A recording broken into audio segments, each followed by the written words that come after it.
Hi guys, what are the steps to starting your own business or opening your own company? And when I say that, your own businesses can take any shape and size. It could be being self-employed as a consultant. It could be acquiring a business, small or large. It could be leading a management buyout. You could have been an executive for your whole career, but you believe that you want to kind of take hold of that company and it become yours and you want to lead a management buyout. Or it could be something as simple as, I say simple, it's not, but what I'm going through at the moment is acquiring someone's business that's operating today and rebranding it, recreating it, changing the product lines. I'm talking about retail in this instance, and popping out the other end as another type of business, albeit in the same sector. So your own business or self-employment takes on many different shapes and sizes. I thought I'd do the 5 key tips to getting started. So tip number 1 for starting your own business is research. And when I say research, I don't just mean going on Google. I mean really self-educate. I've talked about in other videos, become the expert. So become the expert of whatever it is that you want to go into. As I've said before, buying a company, starting your own business, becoming a consultant, take the time to understand what does that practically mean and how do you go about doing it. Do not jump into it head first without understanding as much as is possible to understand without actually doing it. So the highs, the lows, the pitfalls, speak to people that you know that have done it, even if it's not the field or the industry that you are thinking of going into yourself. Talk to anyone that is self-employed or running or founded their own business, because they will give you a taste of what it's like. And I think that is what I class as the research, because there will be highs and lows in business, and I think anyone that's had their own business will tell you that the lows when it's your own company, whether it's financial or something that's not gone quite right, it's a very lonely place to be. It's very isolated, because those of you that are employees, power to you, but you're looking to someone ultimately. There is a boss at the end of the chain that will go home at night and they have to carry that decision with them. And whether the people get paid or not, whether the company is successful or not, ultimately sits with them in its finite form. That's what being self-employed ultimately comes down to, is having enough belief and enough conviction that when those dark, lonely moments come, that you can phoenix from the flames, rise up and go again. So do your research, understand what you're going into, understand what it's like to be self-employed, and actually work through the practicalities of that, both in the terms of application but also financial, for how will you set your life up after that. So, keep money coming in for as long as possible. Money, money, money, money, money, money, money, money. A lot of people, and this might be a controversial point of view, because some people will say it's a real test of your mettle if you're willing to quit everything you're going to do and jump into that next career. And there will come a point when that is critical. The best entrepreneurs, the most successful business people, will at the right time drop what they were doing or whatever was providing an income and focus solely on their business. A good entrepreneur works whatever hours and whatever days it takes to make that business successful. So my advice would be, get a part-time job or keep your full-time job if you can and do the hours around that, but keep an income coming in. Do not take risks until you absolutely have to. Because as with any business, when you get going, and those of you that do go for it will learn, things cost more money than what you plan in your budgets, even when you've got contingency.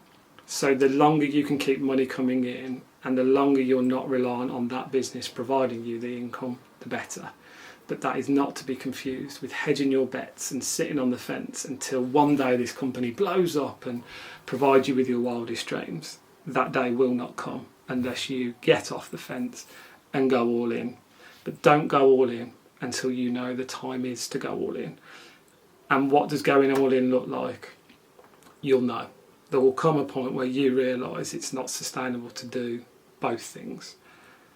And if your idea is going to take off, you'll see the seedlings of progress where you think, okay, now is the time. So in the background, start to prepare your life. Save money wherever you can. If you've got a partner, a wife, a husband, your kids, start to rein in the spending if you can. The holiday that might have been to Barbados might now be Butlins. But you're making all of your decisions with the view that you're about to become self-employed or an entrepreneur, and you've got to spend your money and your time in that place. Point number 3, and this is particularly for those if you've got family, but even if you haven't and you're a single person, family or friends will still be critical to that. You start to talk about your idea. Start to get comfortable with the idea that you're about to do it.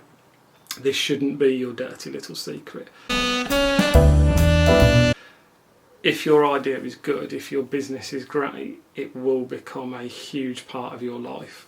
So if you have got a family, even more so, they need to share in that belief. They may not love what you're going into, but becoming self-employed is incredibly stressful, and it will bring pressure that you've not felt before.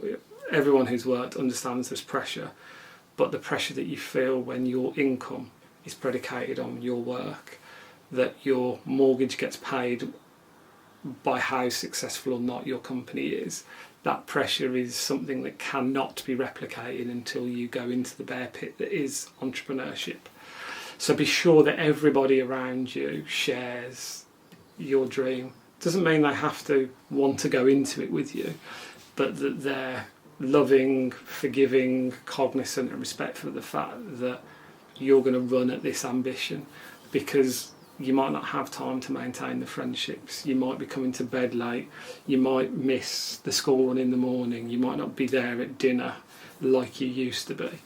I think you need to prepare both yourself and those around you for that, because when you're in the thick of it, you need as few stresses in your life as possible to really focus in on that goal. So that's the third one, but it's one that a lot of people never talk about, and I think it's really, really important. Number 4, it's kind of a blended one. It's be super clear on what the vision is for that company and capital, because I think they go hand in hand. Your vision will determine how much money you spend, and everyone's heard of the phrase bootstrapping. And when you get going, you will have to bootstrap your business. But I think your vision and the capital expenditure required to deliver that vision, depending on what the company is, do go hand in hand. Because if you want to open, let's call it a boutique spa is generally by nature going to err towards the top end. There's no point having that vision if you can't work out the critical path of where the capital is coming from and at what point you need it. So the two go hand in hand. You start with your vision. What is the company going to be? What is it going to stand for? What is its principles? The look, the feel, and all the stuff that goes into that. You need to be able to elevate a pitch your business, and your vision will give you the pillar of that. And the strategy will sit under your vision, because the strategy is how you're going to actually implement the vision. So if you've got that key pillar, very rarely in a business can you do that without knowing what the capital requirement is.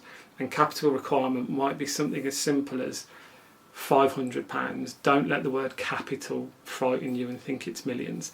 The capital in your business might be, I need to buy a laptop, I need to get an internet connection, and I'm going to do Facebook ads.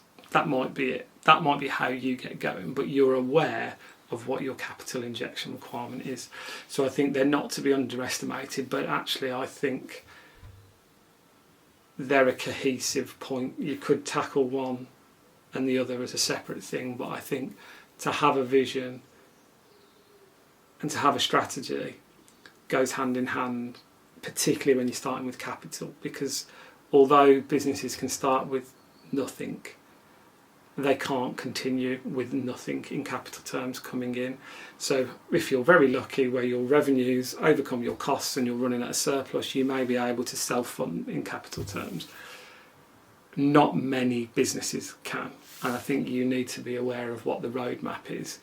And the reason I put them together is if you underfund, and money is not everything, because bootstrapping, hard work, sweat equity, whatever all of the coined phrases are, can overcome a lot of those things. But if you have a vision, and undercapitalising means you don't hit that vision, you are risking the very business that you set up, because yes, you adapt and you change and you move along the way based on what the market is telling you, because it's never a perfect science. But never compromise your vision. So this is another thing that can be done before you start. So as much as you can plan before you get going, the hurdles, the pitfalls and the surprises become less and less and less because you've done the work at the front end. Number 5, it's the big one.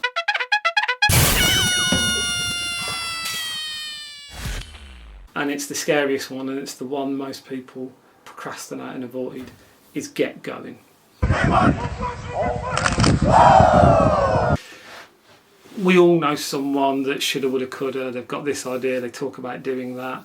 And I think probably earlier in my career, when I was, I suppose, quite successful in terms of being a member of staff or a general manager or a venue director or a regional director or whatever the titles were in the corporate organisations, there's always a reason not to. Having a kid, a mortgage, and you have all these ideas, but they never become a reality. And I say that having started life as self-employed. But it's very easy to create a list of reasons why not to do it. If you've done the previous 4 stages and then you decide not to do it, it's because your idea wasn't very good. If you do the previous 4 stages and you still think the idea is good, the only advice anyone can give you at that point is to go ahead and do it. And I think that would be where I'd finish this video. The most successful entrepreneurs are the ones that have conviction in their beliefs. They are risk takers. Risk taking should not be confused with recklessness.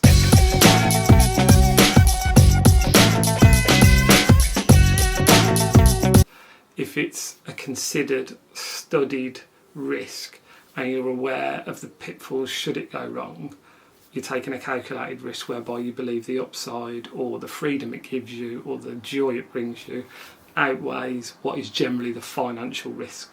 Because most of the time that people don't go into business, it's the what if, the fear, and the fear is generally financial above anything else. So yeah, point number 5, get going.